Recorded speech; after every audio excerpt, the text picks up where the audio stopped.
Austin, we've seen a lot of incidents, occur in Kogi, but this is different. Like Mona said, they came back to retaliate because the government is sweeping, the forest and trying to, curb insurgency.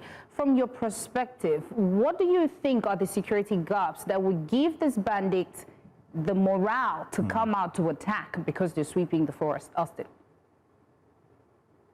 Just as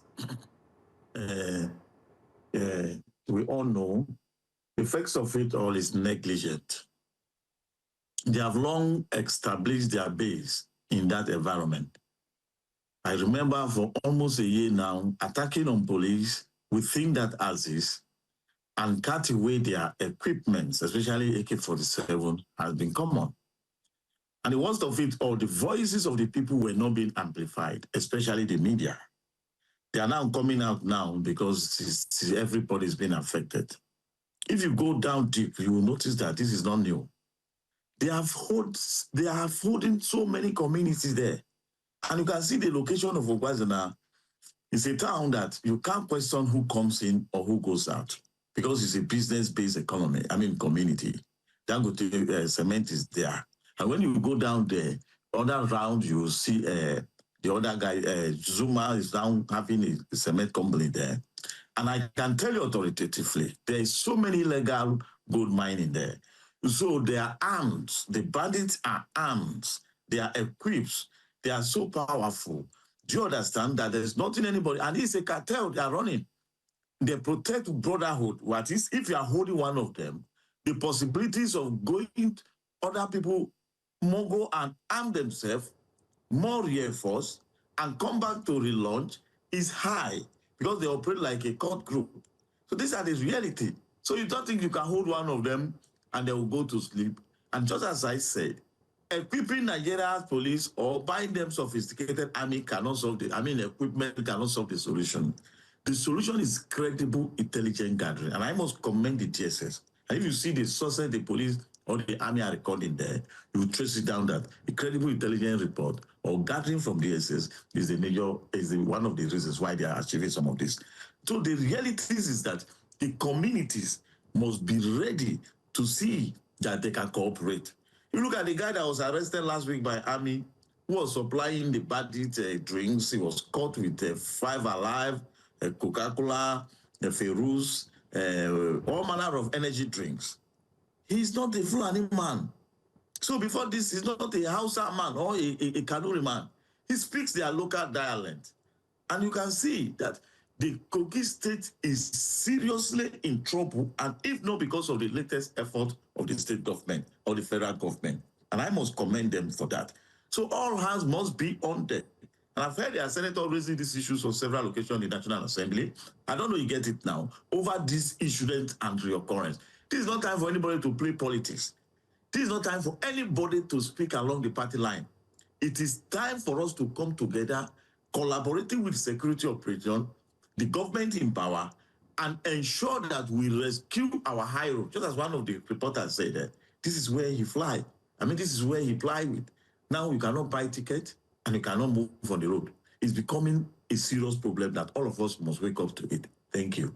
Austin, I wanted to, you said so much, so many things there. I want to identify, first of all, you said that there was one person who was caught who was supplying the bandits. Obviously, there seems to be a totally different economy going on there where people are even using their presence as means for commerce. But then you also said that he was not a did you say he wasn't a Fulani man? So are you saying that the bandits here are predominantly Fulanis? I just want to get to the identity of the culprits here. Who are they? Where are they from? At it down. Let's be sincere here. We just give it name bandit. For easy, look at just 3 days ago, the Kogi State government carried out or executed so many demolition in Okene. Hidden place for ISWAP. They are terrorist organization. Okay, there's Lakuraku or Lakuka, I don't know how they call them. They're predominantly in Kwara State. Look at the boundary between Kogi West and Kwara. Look at the boundary between Kogi West and Okene, where some ISWAP members are hiding there. I don't know you get it now. We can't say who is behind it. But what I'm telling you is simple. Including kidnapping in Igala lands, These people will not succeed without having some indigents or citizens collaborating with them. There was a place where somebody came to buy over 50 or 100 loaves of bread. And the community began to question him somewhere along Oshadam last year. When they begin to question him, how can only one man, are you a bread dealer? How can only you buy about 100 bread? It took a entire police officer who sat down, who noticed, the person that was selling bread is not aware. As far as he is concerned, he has seen a customer. Do you understand? So when they were questioning him, the man put on his bike and he left. This is what we call community collaboration. Do that stop him from not buying the bread? No, he's going somewhere to buy a bread. There are so many, it's not easy. You see some people saying that stopping the sellings of the petroleum in a gallon, and there are so many measurements. So the hosting community see some of these things as an opportunity. Yes, you cannot tell me the people that are terrorizing us are not Nigerians. They are Nigerians. I can tell you there was one man that was arrested by DSS, ISWAP, or one of the leaders, who is facing charges over illegal mining and terrorist activities. He's from Kogi Central. Do you understand what I'm saying? Some people were killed in Igala land that are Igala by tribes who are involved in kidnapping. So if down to Kogi, where so many of their citizens were arrested, some Oku people were arrested who are collaborating, who are providing credible intelligence to the bandit. We just named them bandit, but this is what I can tell you is that so many terrorist organizations are operating within the North Central.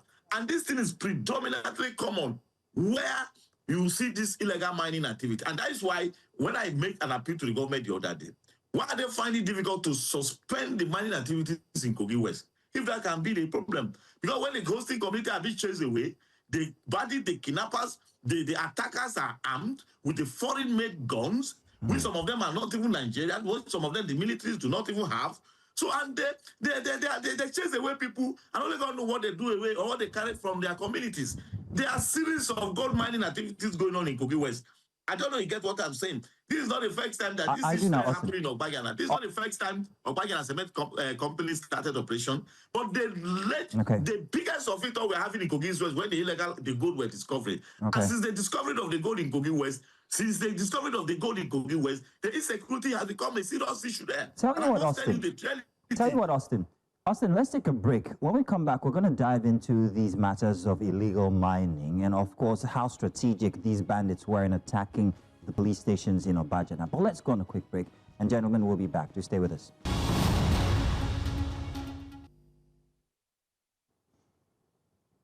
Welcome back. Before the break, we were talking about the Obajana instance where bandits attacked police stations. And of course, we have our guests here, Austin and Mona, our correspondents in Kogi State. Awesome. Thank you very much, gentlemen, for staying. Thank you, gentlemen. Now, Mona, my question would be, you reported this incident. I wanted to find out what the residents are saying, because Austin had mentioned that Obajana is a community where you can't really tell who's coming and who's leaving because it's on the express and you have Dangote cement and all whatnot there. What are the people in the community saying? Are they feeling safe? Do they feel like this will happen again? And of course, Austin is saying you can't do most of all these operations without the help of some, of some insiders. Mona, what's your take on that? All right, Queen. I must say that some of the thoughts shared by Austin, just some of the sentiments being reiterated by the residents when I spoke to them. Some of them, they've been very scared to open their business from, the morning hours to late in the night. When we went there, what was even encouraging her fellow colleagues to close early on time, like 4 or 5 p.m. And there's been a lot of fear in that particular community, which is just behind at the back of the police station there, the regional headquarters of the police in Obajana. And for some of them, they're just hoping that things will actually get better. And, it's so sad that a particular resident told me that a lot of persons within the community are selling their properties just because of fear and because that they're really scared for their lives and they're selling their properties. But all say the security presence has been fortified in those areas, and people are just hopeful that with time things get better and that they will be able to go on with their business. But a lot of the residents are just, some of them are helpless. They don't really have anywhere security. But for those who can move away from those particular areas that are close to the forest and to the bushes, I think they take up that decision by themselves to move away. But I must say, before we left Obajana, everywhere was pretty calm. But I need to point it clearly that it was not just the police station that was attacked. There were shots fired across major points in Obajana, but the road leading towards where the police station is. Back to you, please. Now, Mona, what is the police saying? Anything further? Are they saying that there are going to be other strategic moves to try and eliminate the bandits or whoever the culprits are? What's the next step from the police?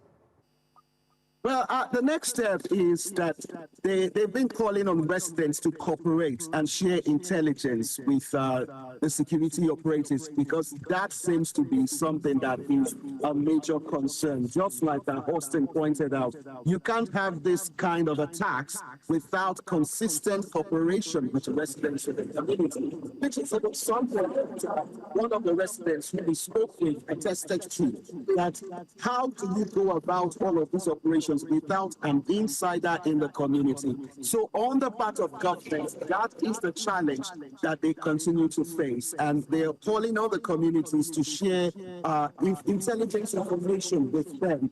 And even the police force in the state has put out a statement where residents can call and reach out so that they can always be prompt and on time anytime there is a reprisal attack. Mona. Austin, I want to come back to you based on some of the things that Mona has just told us, and many of which you told us from before.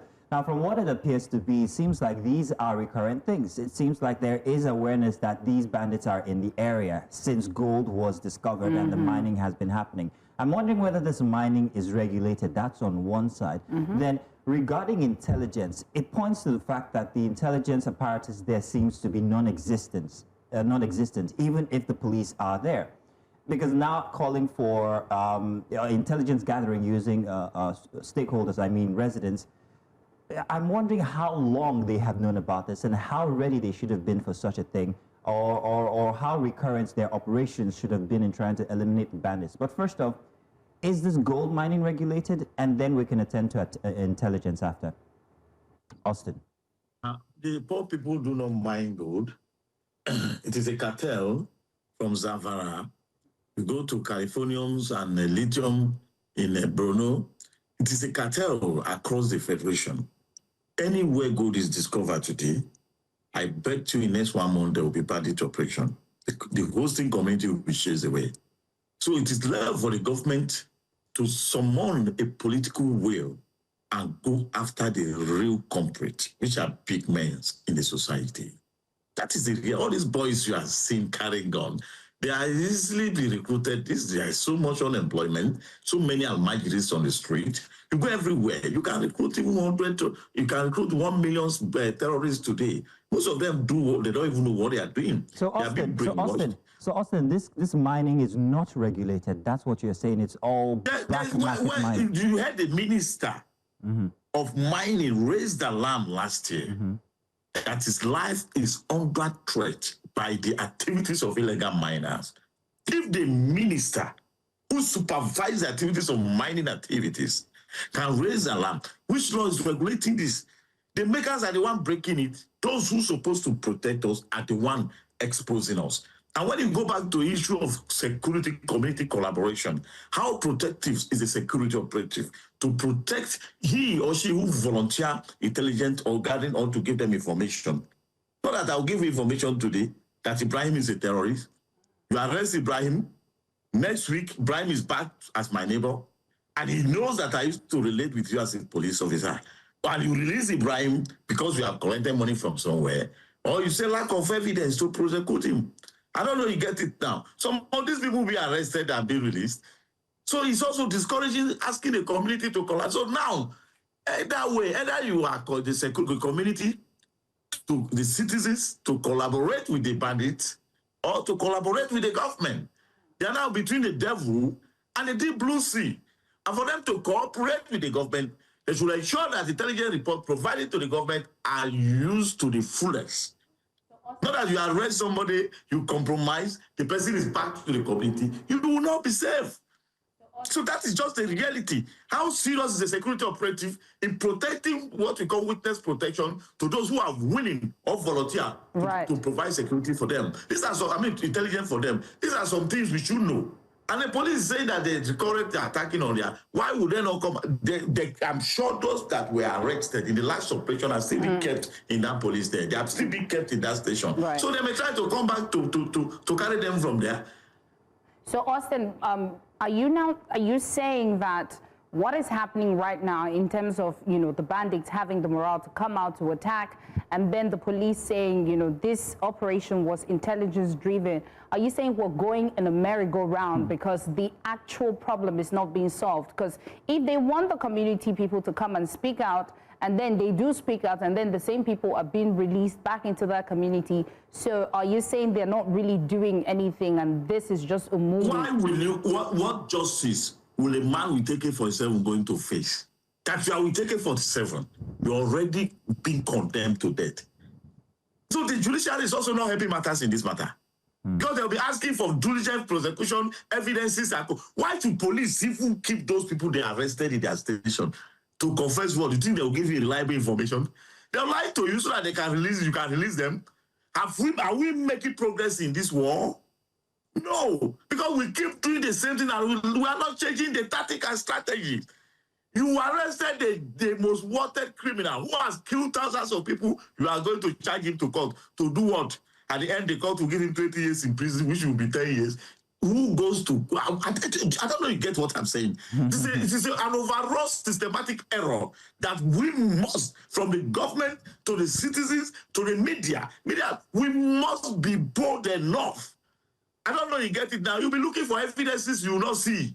A murderer will come back to community and continue killing.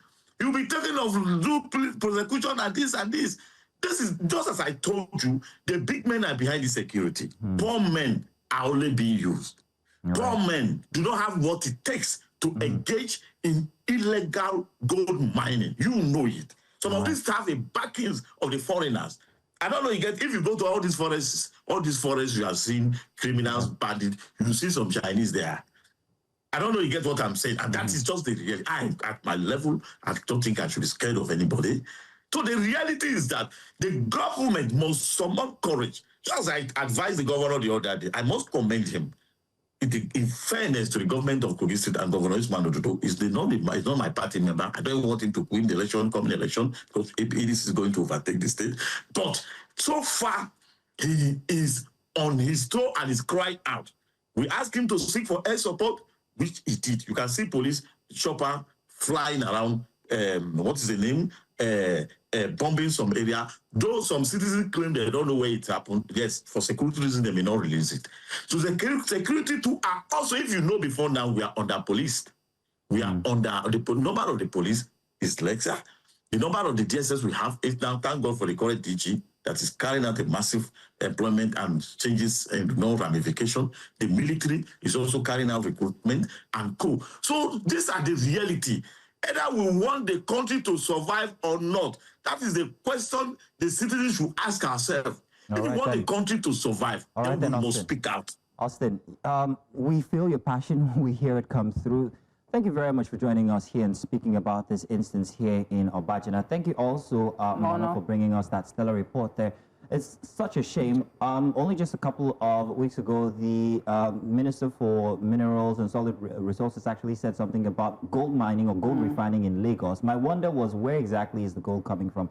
But I see that the north is actually a very big place where these elements, these minerals are actually mined. And this we're seeing here seems to be what we're seeing in other places, like in Benue, for instance, where minerals seem to be at the core of what's happening there with all the violence. But gentlemen, thank you very much. We'll continue to come to you for these kinds of conversations regarding the situation in Kogi State. Thank you. Thank you.